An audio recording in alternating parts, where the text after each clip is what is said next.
What up? How you doing? Had a guest lined up today and it didn't work out. So we're going to put out some podcast action with a little bit of freestyle session. We're going to go over some news articles, which we never do. We're going to have a little fun doing that. I'm just coming to you live, real and straightforward, trying to stay sober. This platform has kept me sober and helped to keep me sober for going on, 6.5 years, I think, roughly right now. So if you're listening to this for the first time and you're trying to get sober, you're trying to stay sober, hang in there. Don't give up. Do the work. Show up. Get to a meeting. Listen to some podcasts. Get around some people that are trying to stay sober too. You can do it. This episode of the podcast is brought to you by Promises Behavioral Health. Promises is a family of mental health and addiction treatment centers based out of Nashville, Tennessee, and they're ready to help you or your loved ones stay committed and achieve your promise of recovery. Now, there's a lot of treatment centers out there that you can choose from. There's a lot of ways you can get help in that, but how do you know who you can trust? How do you know where to go? Who's going to give you the right information? That's where Promises comes in. I have personally worked with some of the team at Promises. They're great people. They care. They have family. They have friends in recovery themselves, so they get it. And most importantly, they also have a highly trained staff throughout a variety of treatment centers. You got locations all over the place that may be close to you. So if you want to learn more about Promises treatment options near you, here's what you can do. You can go to promisesbehavioralhealth.com/soberguy. That's promisesbehavioralhealth.com/soberguy. The team over there created a great page for our partnership. You can go check it out. There's some cool photos on there, a little more information for you. Or you can just call 888-205-1890. That's 888-205-1890 and tell them that you heard about them from that Sober Guy podcast. All right. Also, I got a quick question for you. Another announcement, or a special announcement, I guess, coming up. Do you like San Diego? Who the hell doesn't? Do you like Coronado? Who the hell doesn't? Love both those places, man. Do you like recovery? And are you in the recovery field? Or maybe you want to be. Maybe you're interested in that kind of stuff. The most important stuff. I got a great educational and networking event that I'm pumped to be a part of again this year. And I want to tell you about it. And maybe you're interested in attending. Now, here's what it is. I'll be hosting a leadership track with former NFL All-Pro and motivational speaker Al Smith, as well as doing some live podcasts April 6th through April 9th in San Diego at the Innovations in Recovery Conference hosted by Foundations Recovery Network. Now, this year's conference theme will explore the continuum of care to help gain insight and provide an opportunity to walk through a full continuum of care from a patient's point of view. Lots of great guest speakers, lots of workshops, lots of good people, both in recovery, in the recovery field.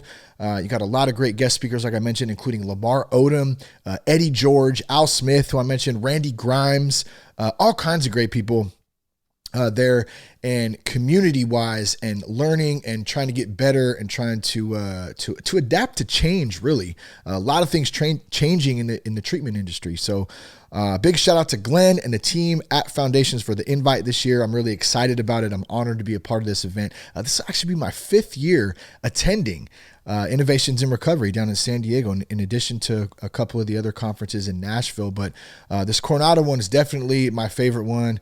Get to have a great time, kick it by the beach, and do some great podcasts. So look out for those. We're going to have some great guests. I'm trying to get Lamar Odom on, Eddie George. I know Al Smith's going to come on the podcast as well.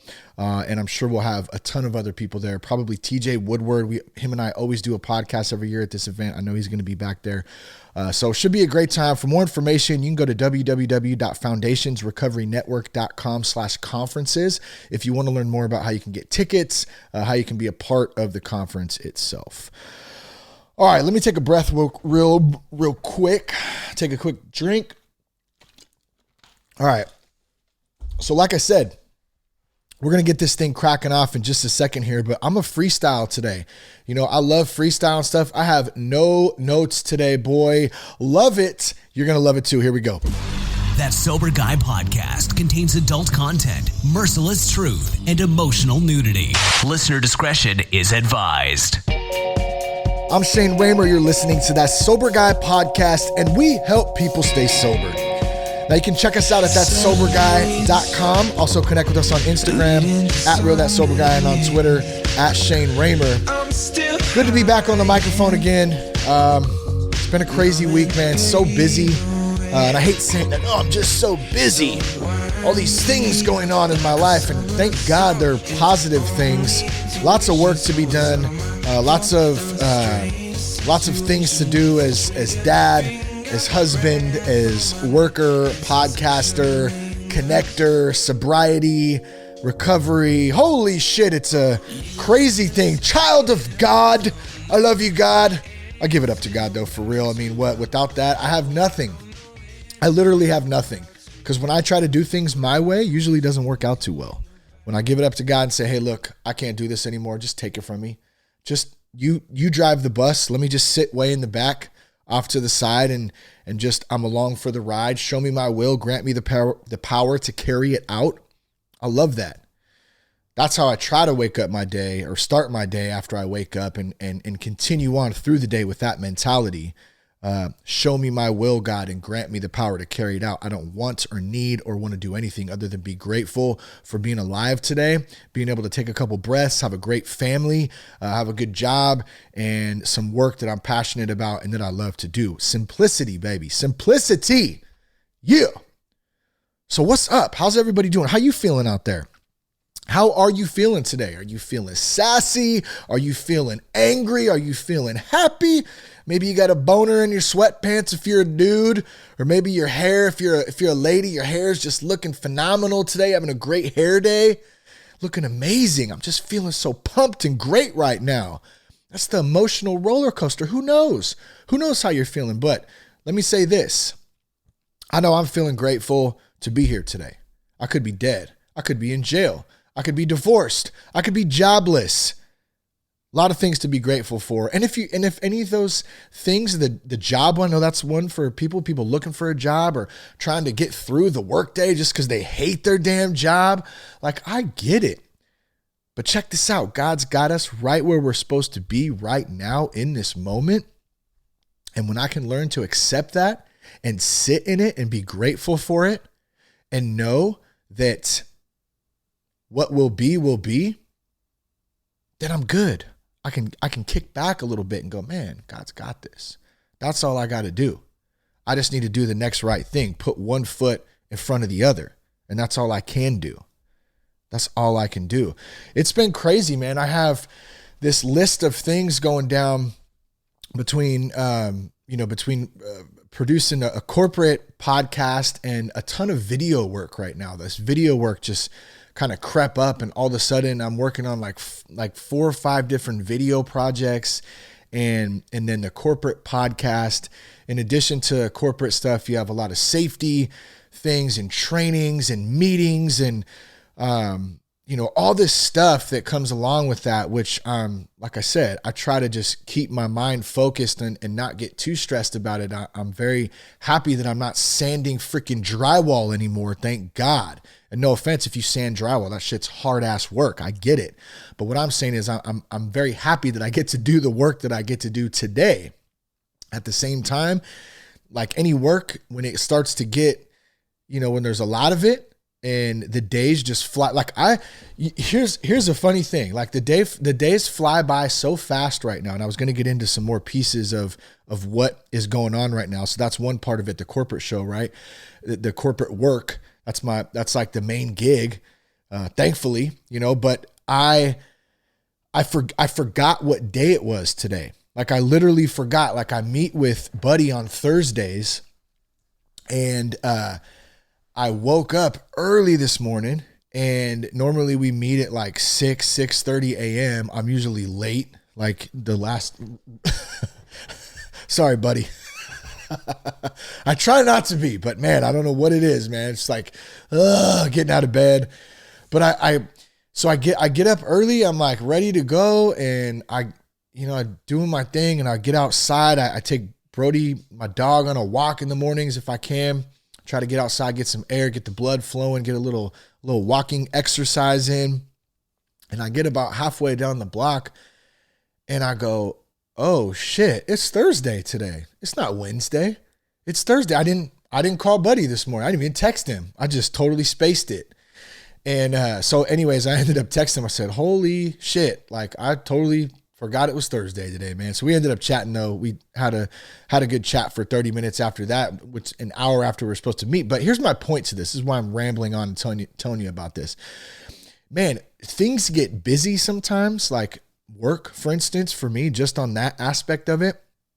And I can tend to get a little bit of freak out mode. And it's all based on fear because I'm scared that I'm not going to complete or live up to or be good enough or do what I need to do in the time allotted that I need to get things done.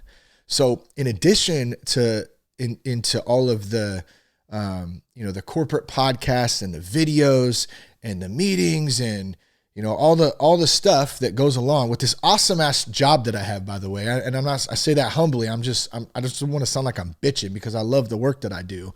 But at the same time, my mind can get a little bit crazy on it because in addition to that, what else is there? I'm coaching Cash's baseball team, 5 and 6 year olds, which is a whole another topic in itself. Like I'm realizing things like my patience level has gotten better. But man, coaching 6-year-olds in baseball has been really tough. A couple of my buddy Daryl, who coaches with me, and my buddy Nick, we all went out to pizza afterwards last week. And we were talking about how we just don't remember like being a kid. And even when Daryl's got a kid who's in high school now, he said even he doesn't remember 10 years ago, 9-10 years ago when he was that little, like the attention spans not being there as bad as they are right now. And Jess made a good point this morning. She goes, man, it's just things have changed. Like baseball, like when I was a kid, man, baseball was like all we wanted to do. Like I wanted to play all day, every day. I mean, I did other stuff too, rode bikes and skate and we had fun and stuff, but like that was like the main thing. And yeah, we played some video games and stuff here and there. We did some of that. Of course, we played a lot of video games actually. Nintendo was huge back in the day. Then Genesis and 3DO came out, all that stuff. But like it wasn't like a thing like it is now with technology, with iPads, with the phones, man, just being on, just all dialed in, always plugged into something.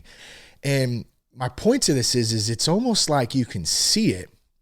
It's not almost like, it is like you could see it out on the baseball field. The attention spans of some of these kids, are just not, or maybe they're just not into baseball. I don't know. But what I do know is when I was little, and Daryl vouched for this too, when his son that's not even that long ago, 9-10 years ago, was this age, there wasn't this, it wasn't so hard to keep some of the kids, I don't know if it's entertained, in line. I mean, trust me, we've been trying everything, running and all this stuff. And it's kids are good kids, by the way, too. They're 6, so I get it. You know what I mean? At least I'm trying to get it. Like, it's just, point being is add another level of stress to the old Ramers plate. Okay. So you got the corporate work, all that stuff. You got the coaching baseball. Then you got being dad, right? Trying to be the best dad I can be. I'm not perfect, but dad duties, right? We're driving, Lucy's doing soccer right now. We're driving a couple days a week out to Fairfield after work to drop her off and pick her up. Cash got his practice a couple days a week. And then in addition to being dad, what else? We're doing all kinds of stuff as a dad, right? We're running around, we're making dinner sometimes, we're doing stuff around the house sometimes, we're hanging out sometimes, trying to spend time together, all that stuff, right?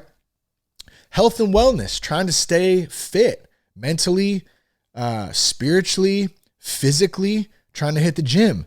That's another thing that needs to be in my life, but is another layer of busyness, another thing, you know what I mean? And then trying to do, some relaxation time, that, like I mentioned, that walk earlier this morning, with Brody or whatever morning, trying to get those walks in the mornings.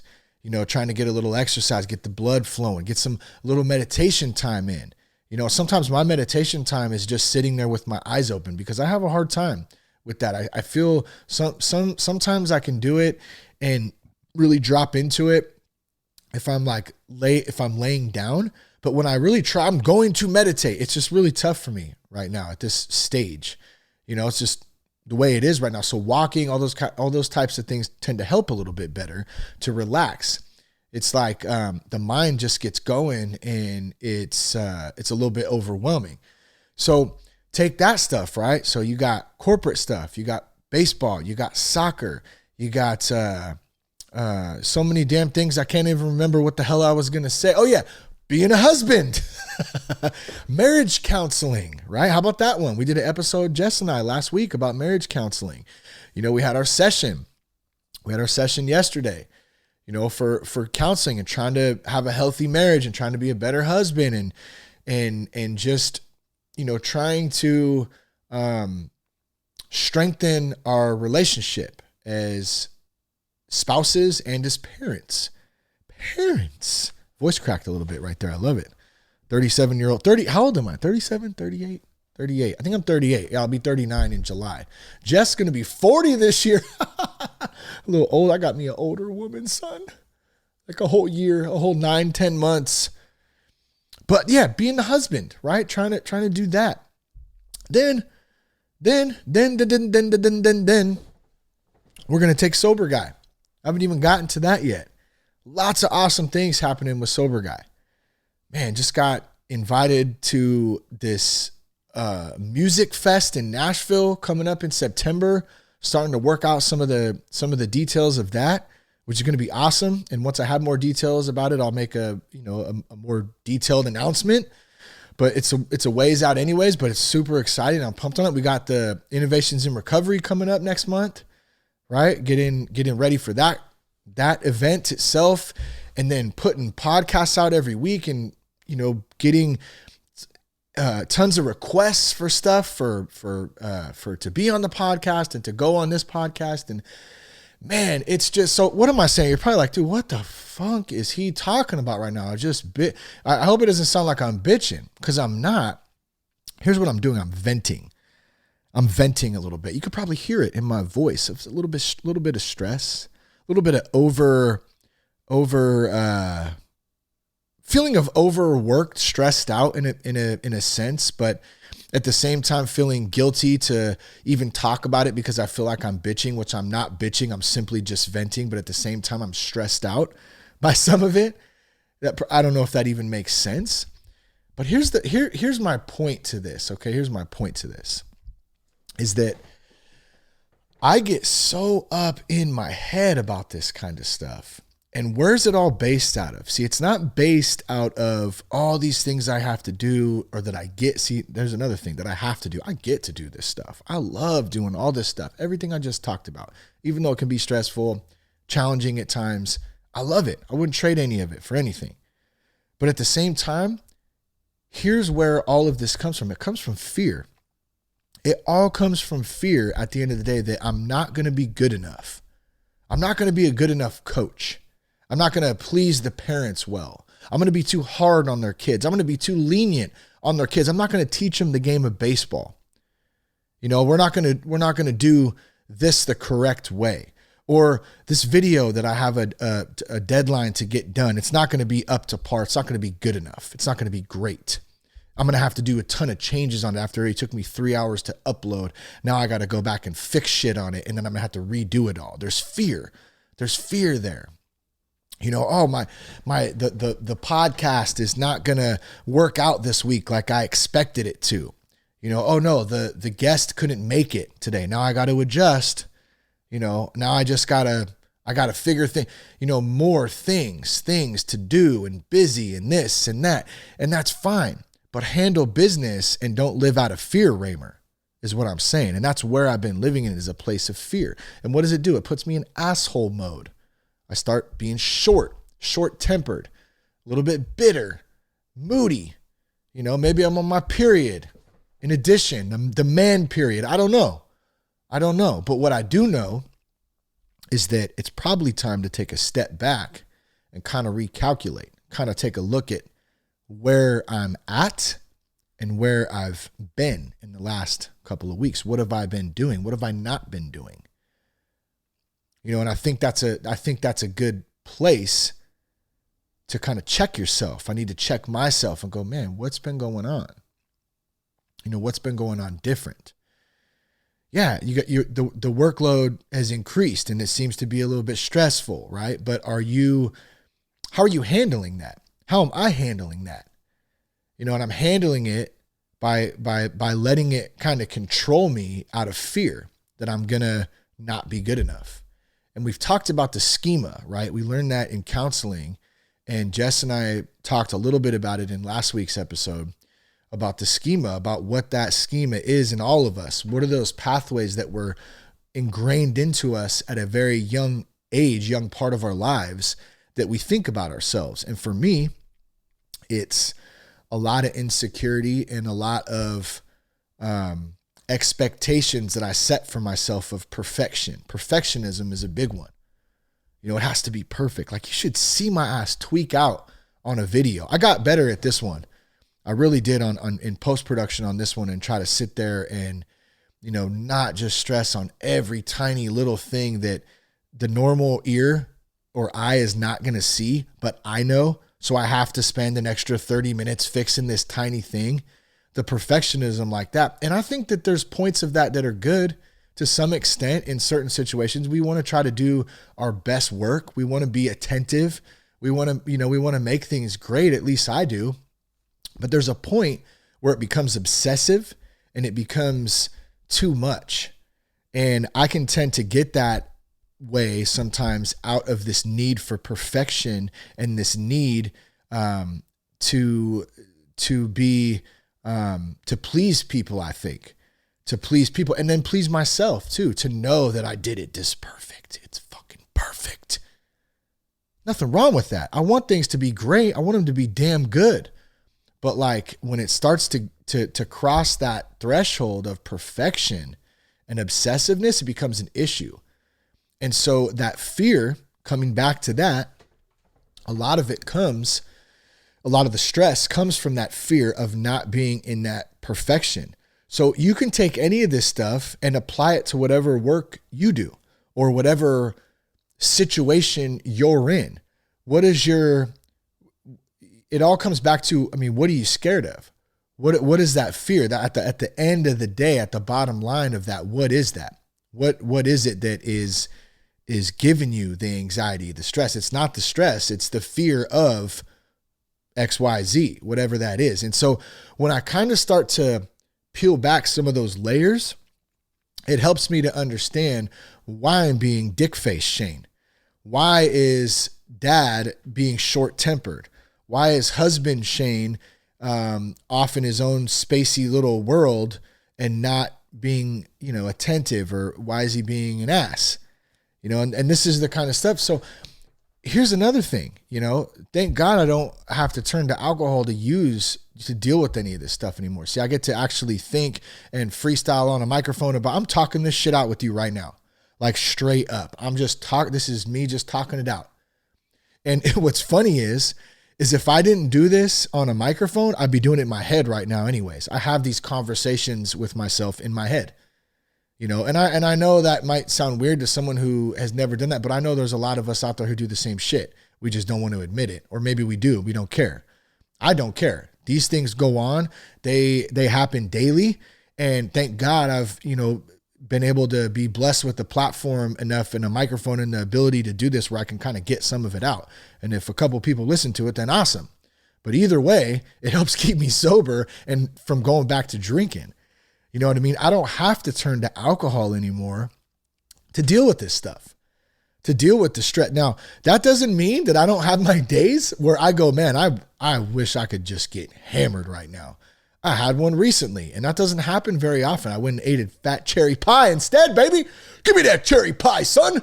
I think Jess posted on Instagram. I was like, just leave me alone and let me eat my pie. But is a cherry pie great for you? Absolutely not. 450 calories of pure sugar and shit. I get it. But for me, it's a lot better than a bottle of vodka and other substances to complement that, where I'm up for 3 days. I don't want that life anymore. So what can I do instead? I can start to learn how to try to understand some of this stuff, the schema, where my neural pathways are, where they were, where they're at today. What do I need to unlearn? What do I need to work on? You know, and that's the other thing. I get tired of that shit sometimes. Jess just mentioned this the other day. I just feel like I'm just constantly having to work on this and do this and be, you know, I don't sit and look at the wins. We don't sit and look enough at the wins when we're in recovery, I don't feel like. We have to be reminded of that. I know I do. I got to look at how far I've come in 6-7 years, 6.5 years, whatever. Long way. You know, we've had a ton of wins along the way. Been blessed so many times along the way. It's amazing. You know, but here I am always focusing on, you know, the what's next? It's like be in the moment. Be in the moment. Like, where are you? Where are you at? It's funny. I was just thinking about how I will not listen to this ever. I don't know if anyone knows this. I hate listening to the podcast like after. So I'll record these things and then I don't ever want to hear them ever again. Really weird. It's like cringy. I'm going to use my 9-year-old Lucy's word. That's cringe. That's so cringe. It's cringy. I asked her last night, what's cringy? Dad, it's cringe. I told dad joke, by the way, the other day on Instagram. You can go on Instagram at @RealThatSoberGuy and check it out if you want to hear the punchline. But it's called, well, actually, I don't know what it's called, but I wrote it myself. So proud of this. At least I thought I did. I'd never seen it before in my life. It probably is a joke. But what did the pickle say? What did the pickle say as he sat down at the card table? If you want to see the answer, you can go to Instagram at @RealThatSoberGuy and you can see the punchline on there. It's a video. Where the hell was I at? I don't know. I'm crazy. I'm psycho. You a psycho? Teen Loin, this is Nitro. That's 2 Saved by the Bell quotes in 2 weeks. Oh man, I'm so happy that I have some crazy place that I can just puke all over a microphone and just let it all out. Let it all out. We just must let it all out. But what do we do for the stress? We don't drink anymore.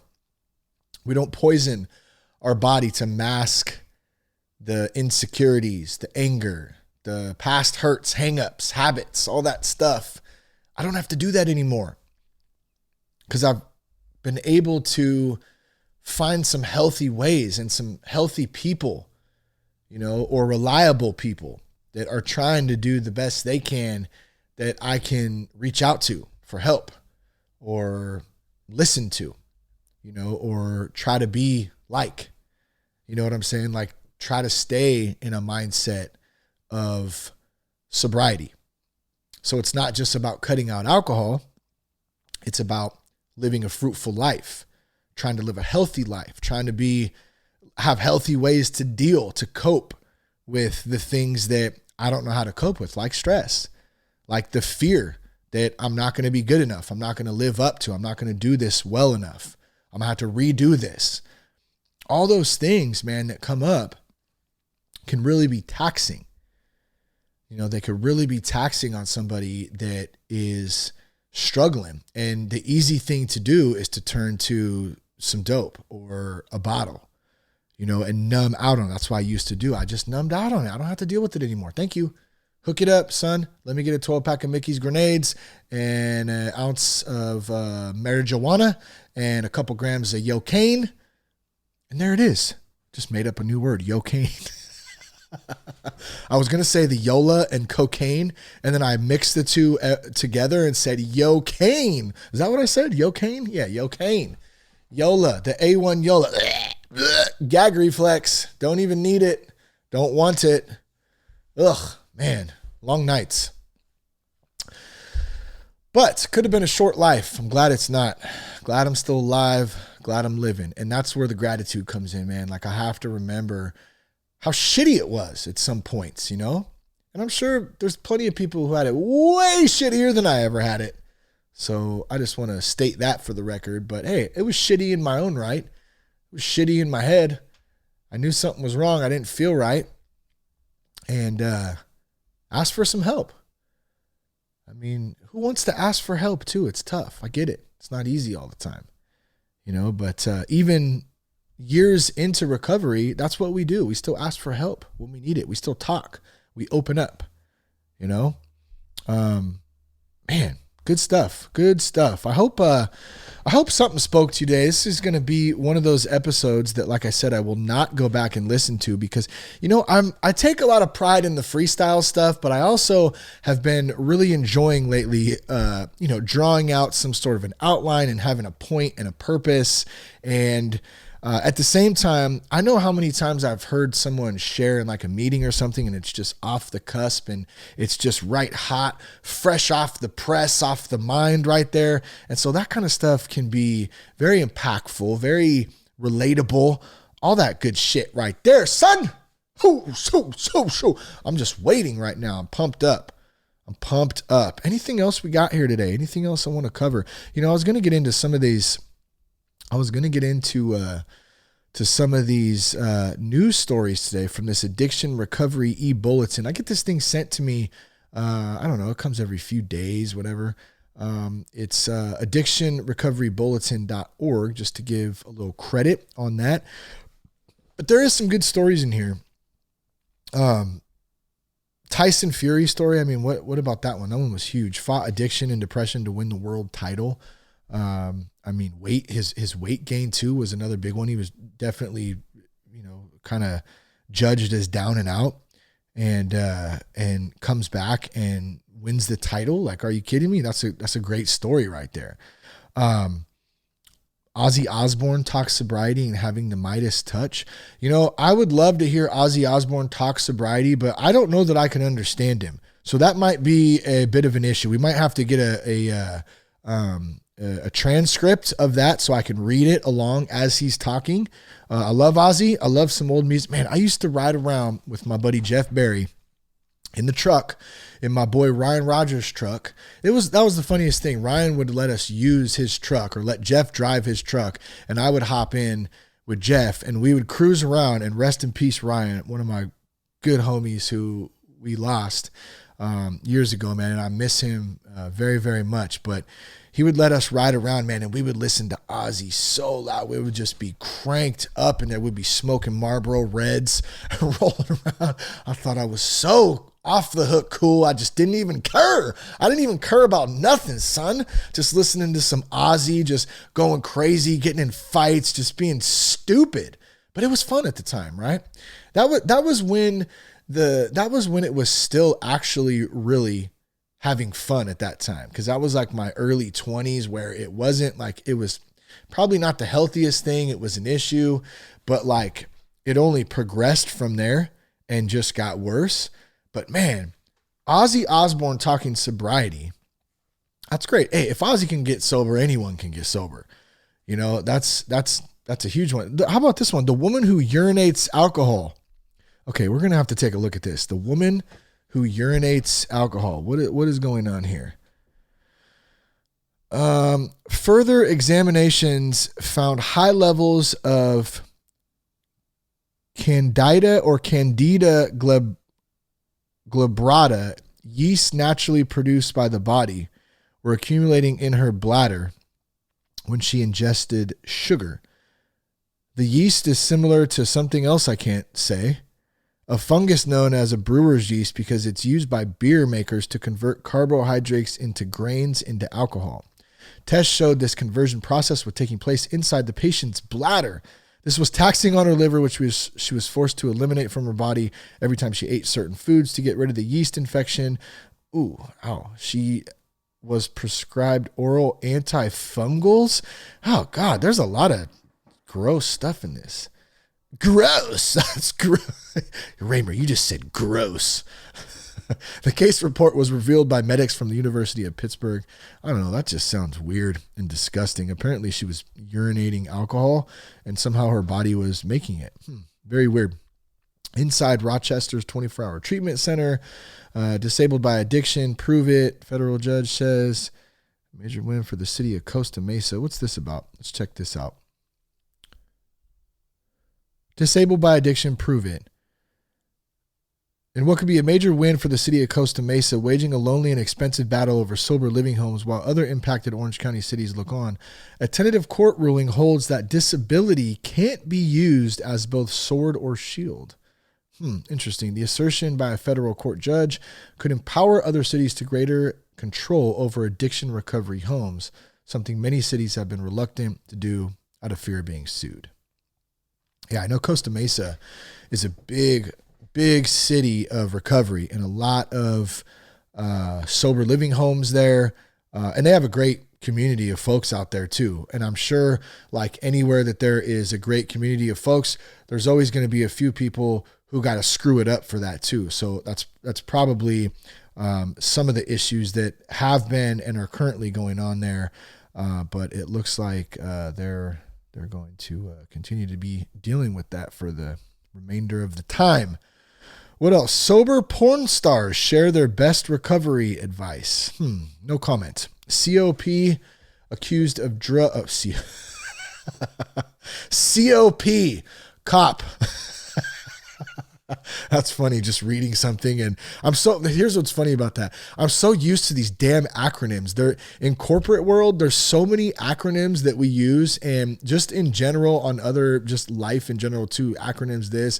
I'm so used to it. The first thing I see, COP accused of drug rehab scheme. It was cop, okay? Cop accused of drug rehab scheme faces no jail time. Interesting. I wonder why. Maybe, I don't know. Why do Christians deny William Wilberforce's drug addiction? I don't know. Let's find out. Let's see what this has to say. This should be interesting here. The most widely known telling of Wilberforce's life, the 2006 movie Amazing Grace, insinuated Wilberforce quit using the substance, but he did not. In the 2007 biography of the same name, author Eric Medexis argued Wilberforce did not appear to become addicted to it. He quite admirably, why is that so hard to say? Admirably managed to keep his dosage from increasing over the decades. This was not the case. The deepest look at Wilberforce's opium use comes from John Pollack, a Christian author and the official biographer of Billy Graham. In 1788, at the age of 29, Wilberforce began using at the recommendation of his doctor, likely to treat ulcerative colitis. What's up with all these words I can't read today? There were periods when Wilberforce attempted to quit, always without success. In his diaries, he acknowledged that if he missed an evening dose, he'd wake up dope sick, pretty much, and be forced to be in bed, sneezing, other signs of spasms. By 1976, his daily dose was 5 grains. Over the decades, it rose to 12 grains. It would increase in cold weather. One characterized Wilberforce's consumption habit as the constant use of opium in large quantities. So I didn't see where it said that Christians deny his drug addiction, but in any case, maybe I missed that. Moving right along. Addiction Recovery Bulletin, by the way. If you want to subscribe to this, you can get all these stories, and they email them right to you. It's actually a pretty good spot to get some good up-to-date information. Stories, tattoos, addiction, and Zen. Newport Academy announces national conference series on teen mental health and sustainable healing. Ben Affleck thanks Robert Downey Jr. for his help and support during his battle with alcoholism. I like this one. NHL player wipes away tears after hat trick in return from alcohol rehab. I thought this was a great story. Bobby Ryan, the hockey player, takes the leave in November to get treatment for alcoholism. He's been sober 100 days. His first game back with the Senators was just recently, and he had a hat trick. So they have a picture of him on the bench after his third goal. It's pretty cool, man. Always good to see people, that stand up, get the help they need, and they're able to come back. And that's the hardest part, I think, is when you go into rehab. Obviously, it was a tough decision to make. I knew I needed to go. I went. It was tough there. There was a lot of stuff. It was hard being away, and being out of my element and having to live with other people and all that stuff, and the counseling, therapy, not having alcohol or drugs to lean on while you're there. But in all reality, yeah, it was difficult, but that was nothing compared to having to go back home and go back to work and try to figure out how to live life without alcohol anymore. That was the hard part. So I just want to say that, going away and being a professional athlete with which comes with a lot of pressure anyways, You know what I mean? And that's why you see a lot of celebrities, a lot of people who are athletes, a lot of people who have high profile positions and jobs and the work that they do. It's stressful. There's a lot going on, and a lot of people turn to alcohol and drugs to help cope with that, just, like any of us. But he comes back and is able to come back, admits he goes to rehab, gets sober, comes back playing hockey, has a hat trick. I mean, it's pretty awesome. Good stuff. How much alcohol is too much?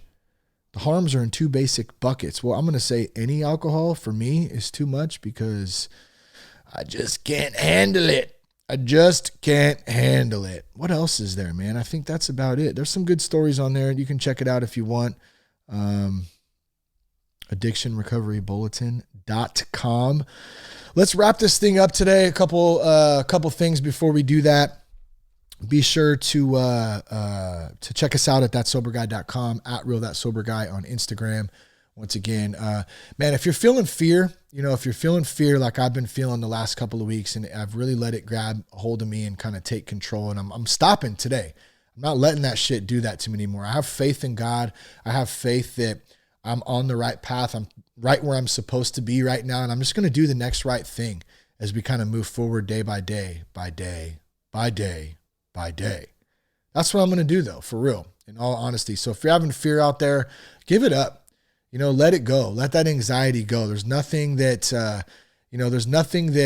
that you can do by future tripping about stuff and worrying about outcomes and setting up high expectations. And I'm saying this as I tell myself this too. You know what I mean? So I'm not saying you as in you. I'm saying us together in this, because I can future trip like a mofo and it is not fun. And I set expectations of perfection, and it can really be detrimental to my daily health, mentally, even physically too. I start to get lazy, sitting on my ass all day, even though, man, I've been getting after it and loving it. But at the same time, I know how fast that can happen. All of a sudden you miss a couple of days and you haven't been to the gym or haven't been doing your daily routine type stuff for weeks. I definitely don't want to do that. So fear, you are gone today, son. That's it. I'm done with it. I'm letting it go. I'm giving it up to God. You can do the same thing. I love you guys. Thank you for tuning in today. I hope something spoke to you. And check us out at thatsoberguy.com, at real.thatsoberguy on Instagram. Thanks to Promises. Love you guys. And peace, love, and respect. Keep your blood clean. I've been trying to keep my head on straight. I've been trying to keep my head on straight. I've been trying to keep my head on straight. You still say that I don't know anything about you. Oh, I don't know anything about you, but I know what you do in the back room. And you still say that I don't know anything about you. Oh, I don't know anything about you, but I know what you do in the back room.